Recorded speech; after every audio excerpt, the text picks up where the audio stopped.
बिस्मिल्लाहिर्रहमानिर्रहीम अस्सलाम वालेकुम। पीवीटी न्यूज़ एचडी के साथ मैं हूं सोहेल चौधरी। नजर डालेंगे आज की अहम खबरों पर।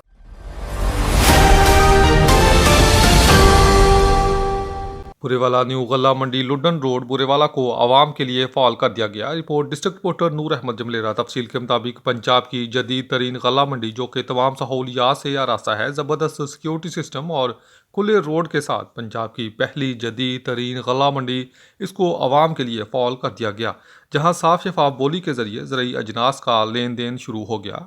एवलाइन बिल्डर्स और डेवलपर्स का शाहकार न्यू गल्ला मंडी लुडन रोड बुरेवाला